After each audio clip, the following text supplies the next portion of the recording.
Welcome to the Conquer Your Mountains Week 13 podcast titled Marathon Mindset, Stories of Perseverance and Patience. If you are following the Conquer Your Mountains reading plan, you are in week 13 that has the name 2 Chronicles, Humbling Ourselves. My name is Amanda and I'm a senior editor at the Luca Faith and Inspiration imprint of Penguin Random House, South Africa. And I am Mandla Moyo, the author of the motivational book Conquer Your Mountains, and also the author of a brand new science fiction book called The Fallen Angel. Let's kick off. I see you have marked page 50 in the Conquer Your Mountains book. What have you highlighted there? In the race of life, it is true that sprints are won by those with might and power. But it is even more true that marathons are completed by those who are humble enough to acknowledge and work on their weaknesses over many months of toil. Don't hold back. Tell me more. So what does this have to do with humbling ourselves? So page 50 expands on this. It says we reap crops and accumulate long-term provision by delaying gratification. We don't reap crops by running a proud life of instant gratification, because that can eventually lead us to eating the seeds that we should have waited to grow. Is this what you call the marathon mindset? Yeah, I'd say it is. In my view, a marathon mindset is the opposite of sprinting. It's about steady perseverance and being patient for the long-term outcome. You can sprint a 1-hour online course, for example, but a 4-year degree requires a marathon. You can sprint to a temporary job, but a career needs thousands of hours of investment. They say to be good at anything, you need 10,000 hours, actually. When you run a marathon, your question is not about if you will have the run finish without pain, but rather when the pain will come. It's about being strong through adversity, knowing that whether there's rain, heat, or wind, that will not stop you from achieving the thrill of finishing. And I'd say all things of value can only be achieved through a long and patient road that is so long that you can't even see over the horizon. So that's what I see as a marathon mindset. This is very interesting. Before we dig further into the marathon metaphor, tell me about your next big race or races. How long have you been training and how long is the race?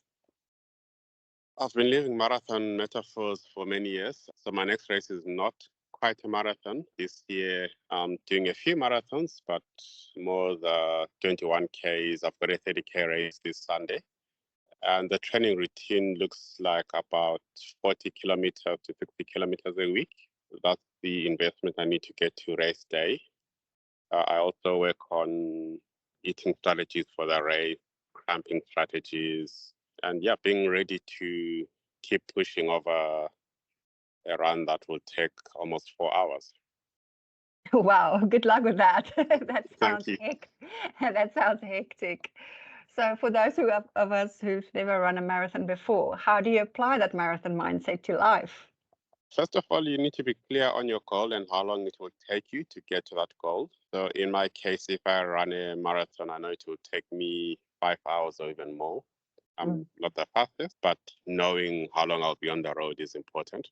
And also imagining what finishing will feel like. So if you've got a large project that you are about to embark on, just see yourself at that finish line. What will it look like when you have closed that deal or got that job or got that promotion or finished that project? And then you need to embrace the pain it will take to get there. So anticipate the pain it will come and embrace it. Create a positive internal dialogue. When I used to run really, really long races, I used to write notes for myself that I'll read later, mainly motivational quotations. And I'll dig into those when that tough got going. And also break down your marathon project into pieces. You can't eat an elephant in one bite. Just think of all those pieces that you need to get through. And 2 more points would be to celebrate each part of the journey. That's so important, yes. It is. And be prepared to adapt and to adjust. Because what if that marathon or that journey of life is windier or hillier than you expected? What if it's blazing hot? What if you break down early and you need to get to plan B or plan C all the way to plan Z? So it's being flexible in your approach, that endurance with keeping the end goal in mind, having a positive mindset throughout, and taking it as it comes every step of the way, literally, of the marathon. That's wonderful. Thank you so much. Let's dig into 3 of your stories briefly. What is a story of the marathon mindset from a business perspective, would you say? Yes, I've been in business for over 20, 25 years and been through many businesses. One aspect for me that was the marathon was helping to set up a health not-for-profit company in 2011. And we had to be really patient. It took us almost 10 years to start really breaking through and seeing the impact that we wanted to make. We had many successes along the way. But it was a journey of patience. And often when you help to set up something, you always think it would be instantaneous. But when I look back, it was a lot of small victories, which ultimately led to bigger victories as we gathered momentum. And we were able to celebrate all the people that helped us along the way. So I'd say that was a business version of a marathon. And most businesses that I've worked with, it's always been a marathon. I haven't yet come across a project where you think of something and you snap your finger and you're suddenly making profits a few months later. It often takes years of planning and toiling and striving. That makes so much sense. And I think a lot of people perhaps give up like just before the breakthrough happens or just before they get to where they're really going. That's where the perseverance comes in again, definitely, and the endurance mindset. And the marathon mindset, how did you apply that to your journey as an author, would you say? My author journey was long. It did get shorter on my next book. On my first book, that was a 12-year journey. A lot of that was because I wasn't properly on the journey. It was writing a bit, leaving the project for a few years, going back to it, adding, subtracting. So 12 years was too long a marathon. I wouldn't recommend that writing a book. And then my next book took me about 3 to 5 months to research and write, a lot quicker than my first endeavor. But even then, it's still a marathon. I think the whole finalizing, publishing process, it can take about a year before you are on the shelves.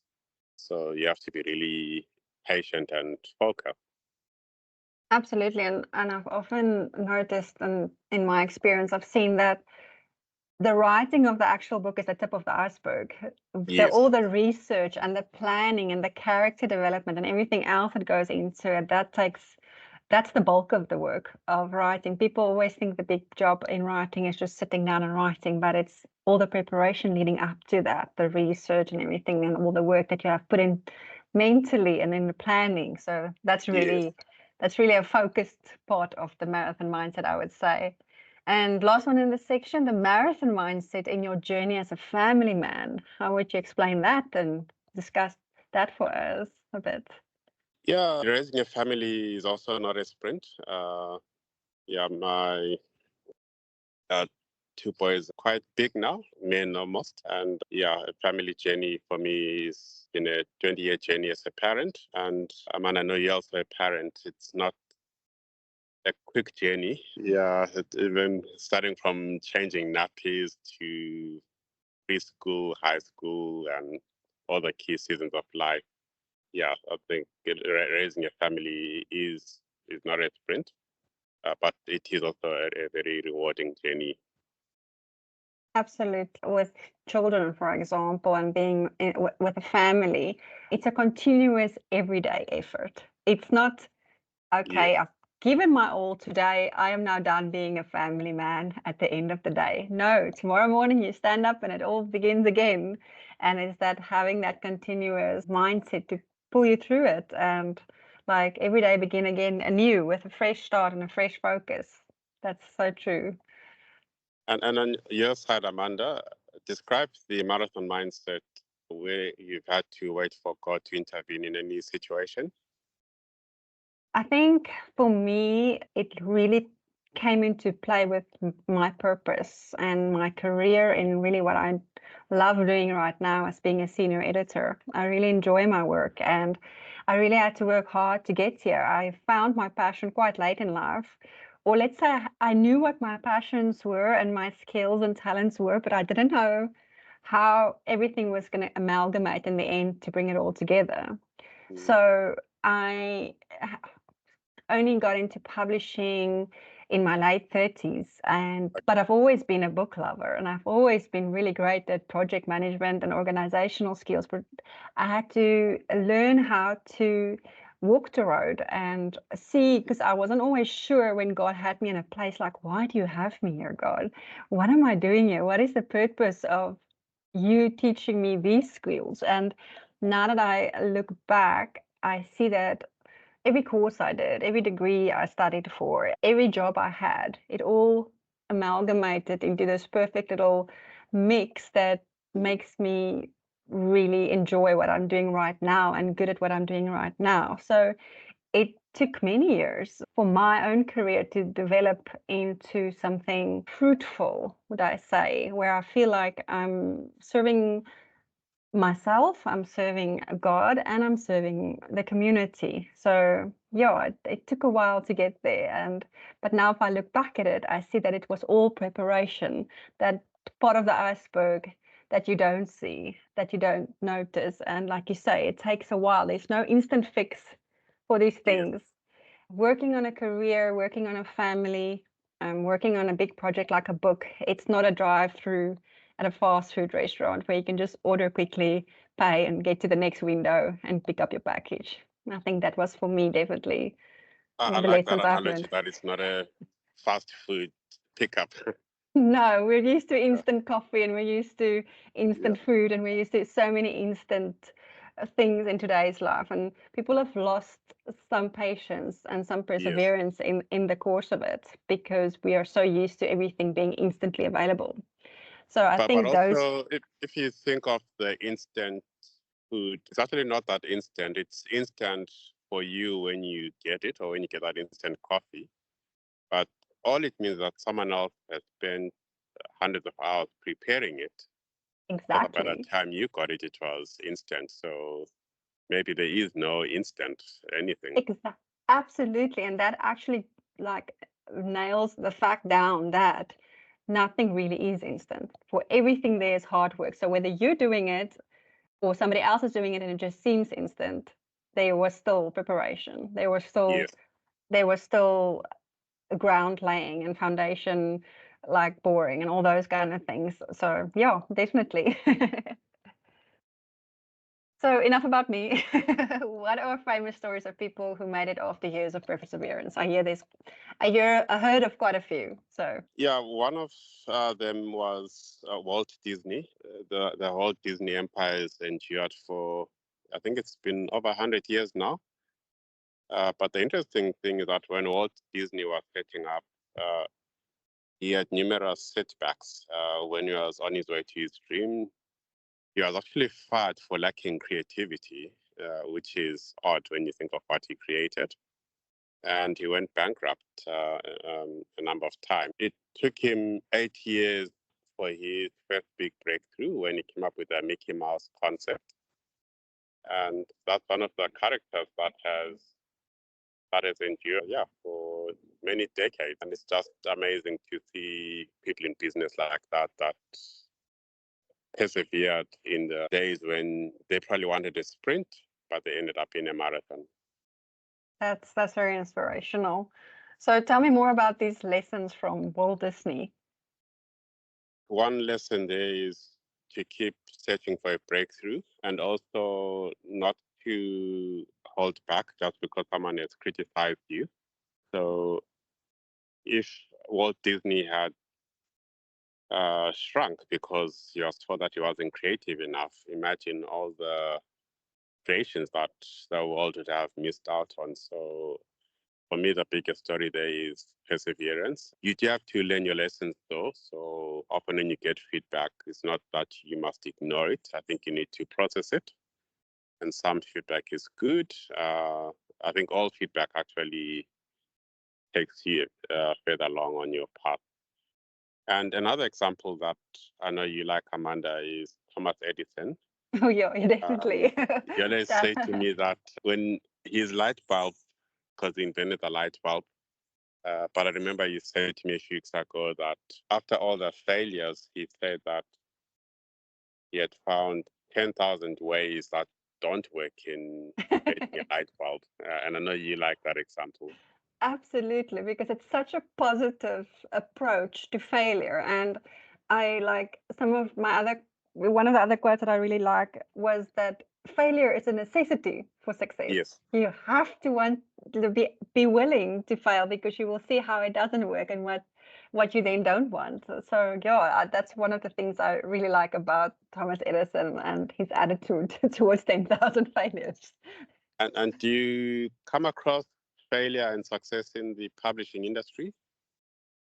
We do. I mean, sometimes you think maybe a book will work and then you find that it didn't work, or maybe the cover was wrong for the market or something like that. Failure happens everywhere and you learn from it. You're like, okay, Yes. so that didn't work. So next time we take this approach. And I think that's very important to learn from your failures, not to sit and wallow in them, but you do use them actually as a stepping stone. So error is not something that you should judge yourself for. It's something like, oh, okay, so I know better now. I think it was Maya Angelou that said, now don't judge yourself for what you did wrong when you didn't know better, but now that you know Yes. better, do better. So I think that's important to actually elevate your work and yourself. Yes, that's so true. I think one of the writers that I always thought really persevered was J.K. Rowling, the author of Harry Potter. Oh, absolutely. And I saw somewhere how she was rejected probably dozens of times with her first manuscript. Definitely. Yeah, and it's amazing how authors like that make it even after facing lots of no's. Definitely. And then and Stephen King, I mean, he broke out with a bang into the writing world, and then later into the movie world, even with Carrie. It was his first Yes. book. But he gave up on Carrie and literally chucked it in the dustbin. And his wife picked it out of the dustbin and she read it and she gave it back to him and she said, finish it, I want to know what happens.